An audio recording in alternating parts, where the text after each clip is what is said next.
안녕하세요.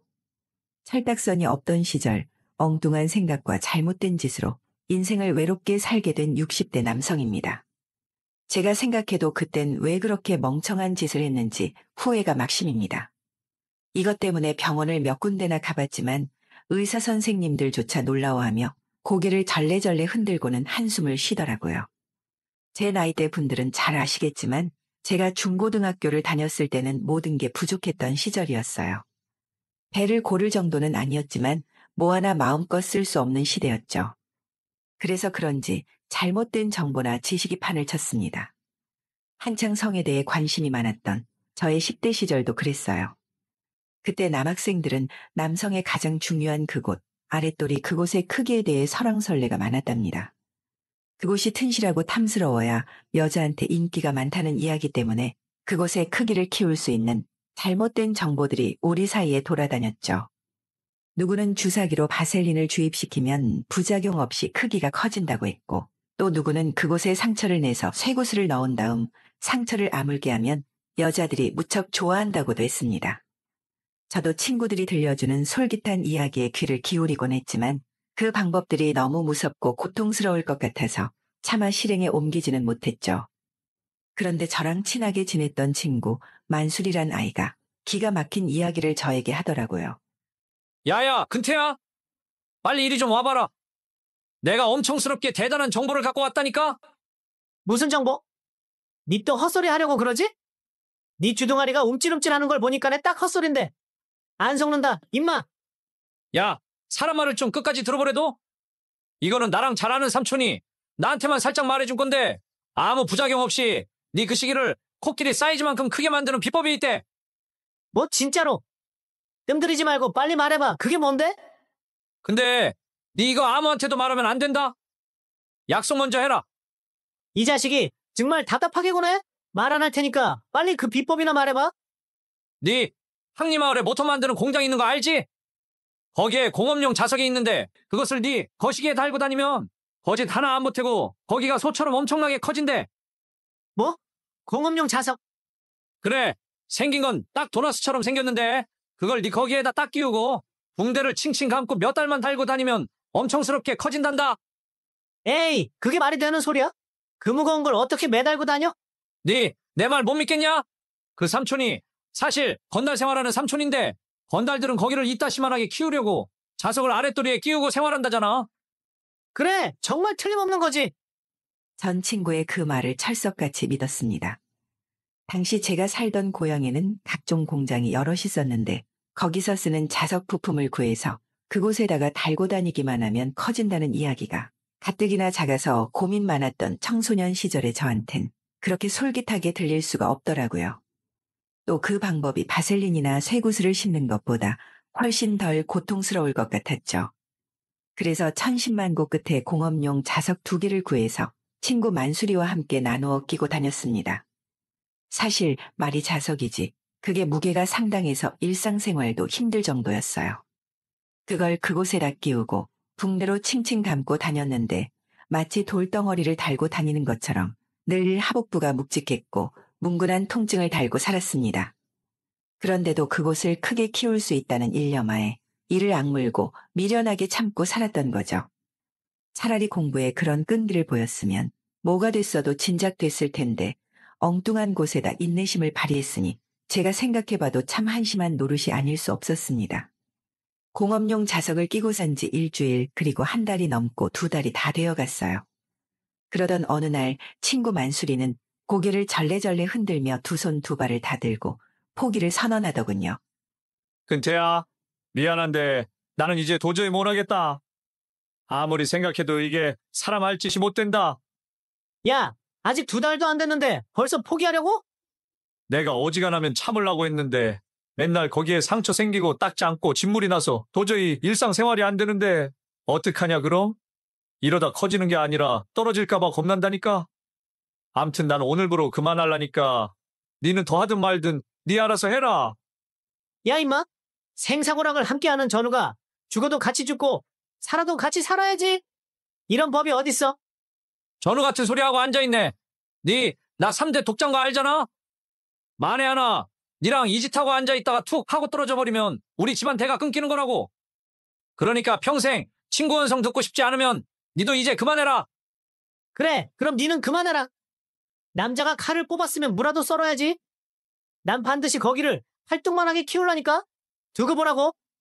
전 친구의 포기 선언에 오히려 엉뚱한 호승심이 일었고 무려 6개월 동안 그 무거운 자석을 달고 살았습니다. 당연히 상처가 생기고 아물기를 반복했어요. 소변을 보는 것조차 고통의 연속이었죠. 그런데 말입니다. 자석을 단 지 반년 만에 정말 신기하게도 제 그곳의 크기가 확연하게 달라져 있더라고요. 평소 평온했을 때는 크기가 2배 이상은 커져 있는 것 같았고 화가 나 있을 때 크기는 서너 배는 너끈히 커져 있는 것 같았습니다. 전 너무나 큰 성과에 엄청난 희열을 느꼈어요. 이걸 바로 고진감래 고생 끝에 낙이 온다고 하는구나. 역시 피와 땀은 배신하지 않는구나 하고 어마어마한 성취감에 사로잡혔습니다. 그렇지만 저도 이런 결과가 어떻게 나온 건지 도저히 알 수가 없습니다. 어쩌면 성장기 시절 무리한 물리적인 압력이 기형을 만든 것일 수도 있겠죠. 혹시 제 이야기에 혹해서 따라하시는 분은 없으시겠지만 제 경험담은 의학적으로 전혀 증명되지 않는 사례니까 노파심에 미리 경고의 말씀을 드립니다. 아무튼 가시적인 성과에 한껏 고무됐던 전 자석을 달고 다니는 일을 게을리하지 않았어요. 10대를 넘어 군대에 입대할 때까지도 꾸준히 자석을 달고 다녔으니 한 5, 6년은 좋게 그 짓을 했던 것 같습니다. 나중에는 그 고통에 인이 배겨서 딱히 통증도 느껴지지가 않더라고요. 그리고 전 정말 어마어마한 크기의 그것을 비로소 갖게 되었죠.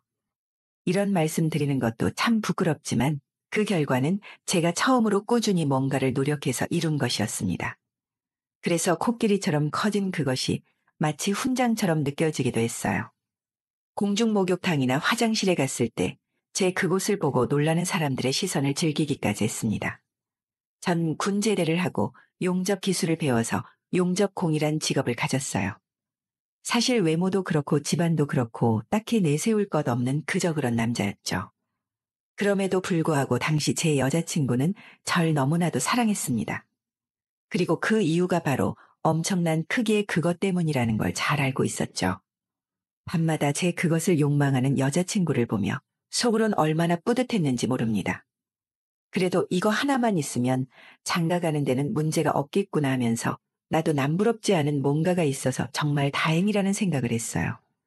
그리고 전 그 여자친구와 결혼을 하게 됐고 떡두꺼비 같은 아들을 낳았습니다. 비록 넘치는 살림은 아니었지만 그래도 단란한 가정을 꾸렸다고 자부하면서 살았죠. 그런데 엉뚱한 문제 때문에 평화로운 저희 가정에 금이 갈 거라고는 조금도 예상하지 못했어요. 그 문제는 바로 아내의 의부증 때문이었습니다. 당신, 오늘 왜 이렇게 늦었어? 해 떨어진 지가 언젠데 왜 지금 들어오냐고. 내가 오늘 동료들이랑 술 한 잔 걸치고 온다고 했잖아. 그게 아닌 것 같으니까 하는 소리지. 당신, 솔직히 말해봐. 동료들이랑 술 마신 게 아니라 어떤 년이랑 뒹굴다 온 거 아니야? 뭐? 아니, 이 사람아, 그게 무슨 소리야? 가정 있는 남자가 누구랑 뒹굴어?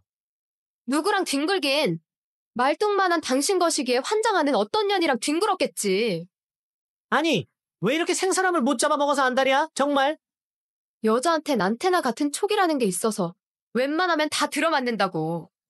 그러니까 솔직히 실토해. 어떤 년이랑 배꼽 맞췄어, 어? 이 사람이 정말. 시간이 지날수록 아내는 뜬금없이 근거 없는 의심을 일삼았어요. 밤일에 조금이라도 소홀하면 딴 여자한테 힘을 썼다며 생트집을 잡기도 했고 제가 동네 아주머니한테 인사라도 하면 아내는 그 아줌마랑 머리채를 잡고 생난리를 피웠습니다. 제가 아무리 아니라고 하고 해명을 해도 아내의 의심병은 점점 집착으로 번져갔어요. 그리고 나중엔 자기 자신도 주체할 수 없을 만큼 큰 마음의 병으로 변해버렸습니다. 결국 아내는 젖먹이 아들을 남겨둔 채 정신병원에 입원을 해야만 했습니다. 그래도 전 아내가 치료를 잘 받고 건강한 모습으로 퇴원을 할 수 있을 거라고 믿었습니다. 하지만 아내는 자기 화병에 못 이겨 결국 제 손으로 인생을 마감해버렸죠. 정말 어처구니가 없었습니다. 의부증이라는 게 사람 하나를 망가뜨릴 만큼 무서운 것이란 것도 그때 처음 알았죠. 이게 다 무식하게 크기만 큰 제 아랫도리 때문이란 죄책감이 들었습니다. 하지만 전 슬퍼할 겨를이 없었어요. 어떻게든 어린 아들을 키우며 살아야 했거든요. 그래서 이 집 저 집 동네 아주머니들 손을 빌려가며 어린 아들을 키웠습니다. 그런데 말입니다. 아내가 죽고 제가 혼자 됐다는 소문이 동네에 쫙 퍼진 이후로 동네 아주머니들의 눈빛이 이상하게 달라지더라고요. 처음엔 그냥 상처한 호라비를 불쌍하게 여겨서 그런 줄로만 알았는데 이유는 다른 데 있었어요. 재영 아빠, 오늘 우리 집에 좀 와줄 수 있어요? 예, 왜요? 무슨 일 있어요? 아니, 이상하게 우리 집 안방 형광등이 깜빡깜빡하네? 재영 아빠 별일 없으면 우리 집 형광등 좀 갈아줘요. 네? 왜요? 바깥 양반 계시잖아요? 아이 참, 그이는 나흘간 출장 갔어요. 그러니까 재영 아빠한테 갈아달라고 하는 거잖아요. 내가 술상도 봐줄 테니까 이따 재영이 재우고 TV에 애국가 나오면 살짝 우리 집 들러요. 알았죠? 입술을 벌겋게 칠하고 눈웃음을 치며 그런 말을 하는데 그 시커먼 속내를 제가 왜 모르겠습니까? 처음에는 유혹인 줄도 모르고 순진하게 넘어갔다가 곤욕을 치른 적이 한두 번이 아니었어요. 그들은 하나같이 제 그곳에만 관심이 있더군요. 이미 제 크기가 어마무시하다는 소문이 동네 아주머니들한테 파다하게 퍼졌는지 직접 보고 만져보고 싶다며 간사를 부렸습니다. 정말 미치고 환장하겠다는 말이 뭔지 알겠더라고요. 아들 키우며 먹고 살 일도 바빠 죽겠는데 동네 여자들의 미친 듯한 추파질에 혼이 다 빠져나갈 판국이었습니다.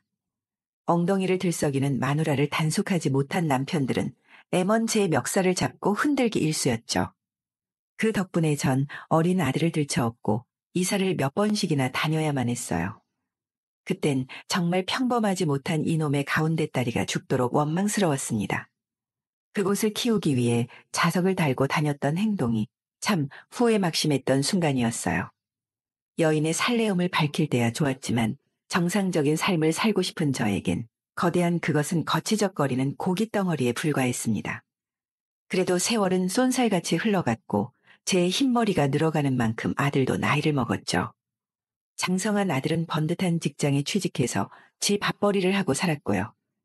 직장 동료를 아내로 맞아 자기 가정도 꾸렸습니다. 아들을 장가 보내고 나서야 전 조금 안심을 할 수 있었어요. 이제 며느리도 봤으니 조용히 낚시나 하면서 남은 제 인생을 살아야겠다고 생각했죠. 하지만 그 생각조차 사치였습니다. 그놈의 그곳은 제 평화로운 일상까지 다 망가뜨려 버리더군요. 아직 경제적으로 자립을 하지 못한 아들 내외는 저희 집에서 신접살림을 차리게 됐는데요. 며느리랑 같이 살다 보니까 불편한 점이 여간 많은 게 아니더라고요. 특히 날씨가 무더운 여름에는 아무래도 파자마를 입고 생활하게 되는데 그때마다 커다란 그것이 툭 튀어나와서 민망할 때가 한두 번이 아니었어요. 며느리가 얼굴을 붉히며 시선을 돌리는 모습도 여러 번 봤고요. 그래서 더더욱 조심하면서 지냈는데 글쎄 그게 사달을 만들 줄은 저도 정말 꿈에도 몰랐습니다. 어느 날 술에 잔뜩 취한 며느리가 한참 머뭇거리더니 어렵게 말을 꺼내더라고요. 아버님, 제가 어려운 부탁 하나만 드려도 될까요? 무슨 일이길래 그렇게 망설이니? 괜찮으니까 편하게 말해봐라. 어휴, 제가 너무 민망해서 말을 못하겠는데. 이러면 안 된다는 거 저도 알지만, 아버님, 죽은 사람 소원도 들어준다잖아요. 산 사람 소원 정도는 한 번쯤은 들어줄 수 있는 거잖아요. 그쵸? 아이고, 답답해 죽겠다. 어서 말해보라니까. 아버님, 저 딱 한 번만 안아주시면 안 될까요? 네? 뭐라고? 아니, 재아가, 그게 무슨 소리냐? 안아달라니? 아버님의 그것이 얼마나 대단한지 정말 딱 한 번만 경험해보고 싶어서 그래요. 제가 인생 살면서 이렇게 크고 튼튼한 건 보지 못했어요. 아버님, 미친 소리 같겠지만 제발 부탁드려요. 아니, 말이 되는 소리를 해야지. 넌 내 며느리고 난 네 시아버지야. 어떻게 나한테 그런 짓을 하라고 하니? 저도 알아요. 그러면 안 된다는 거 저도 잘 안다고요. 하지만 아버님 걸 생각만 해도 몸이 달아올라 뜨거워지는 걸 어떡해요. 아버님이 기네스북에 세계에서 가장 큰 사람으로 이름을 올린 이후부터 이 말도 안 되는 호기심이 이성을 압도해버렸다고요. 그래서 그게 내 탓이라는 거냐? 네, 아버님 탓이에요. 아버님 뉴스 인터뷰 나가고 전국 각지에서 아버님이랑 한번 해보겠다고 몰려든 여자들 보면 몰라요? 모르면 몰랐지 알게 된 이상 저도 어쩔 수 없어요. 아버님이랑 비교되는 작고 시들시들한 그 이것만 보고 제가 평생 이렇게 어떻게 살아요? 왜 같은 아버님 핏줄인데 그이는 저렇게 작은 건데요. 저 이러다가 바람나고 말 거라고요. 아버님이 채워주신다면 모를까. 아버님, 제발 부탁드려요. 네? 절대 안 된다. 내 눈에 흙이 들어와도 안 돼. 네가 너무 취한 것 같으니 난 오늘 일은 못 들은 걸로 하마. 아버님, 저 멀쩡해요. 제발요. 네? 며느리의 도를 넘는 요구에 정말 어처구니가 없고 환장하겠더군요. 아무리 제 것이 탐난다고 해도 어떻게 며느리가 시아버지를 유혹할 수 있단 말입니까? 전 이대로 도저히 두고 볼 수가 없었어요. 그래서 용하다는 비뇨기과를 찾아다니며 축소 수술을 할 수 있는지 열심히 알아보려 다녔습니다. 그러나 하나같이 결론은 똑같더군요. 기형적으로 자라난 제 그것을 축소하는 건 현대의학으로 불가능하단 대답만 돌아왔습니다. 전 좌절하고 말았어요. 같이 사는 며느리는 저의 완강한 거부에도 불구하고 아들만 출근하면 노골적인 유혹을 하기 시작했습니다. 그렇다고 제 걸 확 잘라버릴 수도 없었으니 도무지 뾰족한 수가 없더라고요. 그래서 전 아들 내외를 떠나기로 결심했습니다. 애들한텐 말 한마디 없이 지방의 작은 월세방을 얻고 애들을 떠나버렸어요. 그것이 아들과 며느리를 지킬 수 있는 유일한 방법이었습니다. 영문을 모르는 아들은 저에게 제발 다시 돌아와서 같이 살자고 했지만 도저히 그럴 수가 없었어요. 그렇게 혼자서 외롭게 산 지가 어느덧 벌써 2년이 넘었습니다. 아들이 가끔 보내주는 손자 사진을 보며 사무치게 외로운 마음을 달래며 살고 있네요. 이게 다 제가 만든 결과입니다. 그저 물 흐르듯이 자기한테 주어진 것에 만족하며 살았으면 아내와 함께 손자의 재롱을 보며 살았을 텐데 말입니다. 만약 시간을 되돌릴 수 있다면 제 그곳에 끼워진 자석 덩어리를 당장 빼서 먼 바닷속으로 던져버렸을 겁니다. 철없던 그때의 그 행동이 정말 너무 후회스럽고 원통스럽네요. 어처구니 없는 행동으로 평생을 후회하며 살았던 제 인생 이야기는 여기까지입니다. 제 사연을 끝까지 들어주셔서 감사드리며 충고와 질책의 한마디를 기대하겠습니다. 감사합니다.